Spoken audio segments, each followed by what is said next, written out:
Ahojte, tak ma napadlo natočiť ďalšie video na tému,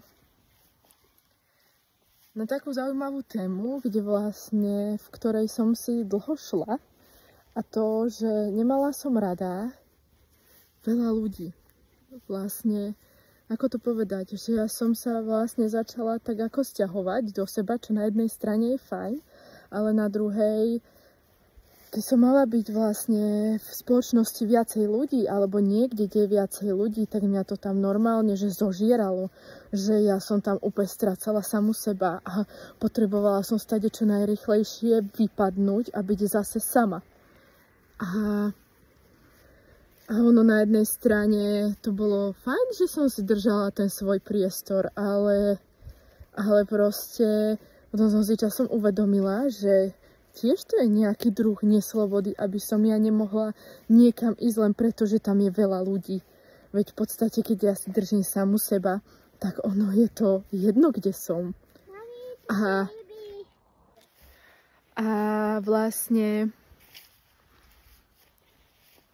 zrazu prišlo uvedomenie, že vlastne ja môžem byť hockde, ale keď si uvedomujem, že ja som tým bytím, tak to v podstate nezáleží, kde som. A jasné, že vnímam a cítim, kde proste sa mi páči, hej, kde úplne to je krásne, ale väčšinou a tá hlava, keď to vyhodnotila myslou, tak proste tá myseľ ma tam nepúšťala a nedovolovala a proste... A vlastne dospela som do toho bodu, že môžem byť aj medzi ľuďmi a môžem si stále držať samu seba.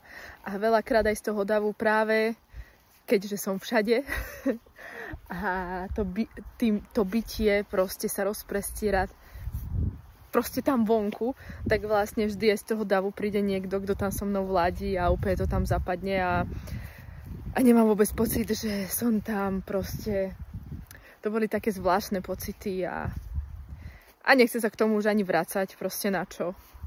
Po novom je to inak, ale toto bol taký krásny ťuk, že dokázať byť aj medzi veľa ľuďmi a stále si držať samu seba a že je to úplne, to je proste úplná samozrejmosť, že ako kedysi to bolo pre mňa niečo náročné a nepredstaviteľné, že proste môj život sa zúžil naozaj na takú proste svoju bublinu, tak teraz ako keby si dovolujem naozaj prežívať aj tie veci, ktoré som si predtým nedovolovala, lebo tam boli tie obmedzenia toho, že vnímam a cítim energie a proste ten je taký naladený a vyladený a rozladený a teraz v podstate mi to je jedno, nech si každý robí čo chce, nech si je každý aký chce.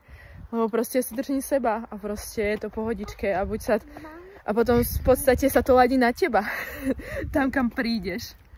Čo bolo najlepšie? A tak. Že my sme boli posledné. Zakývaj.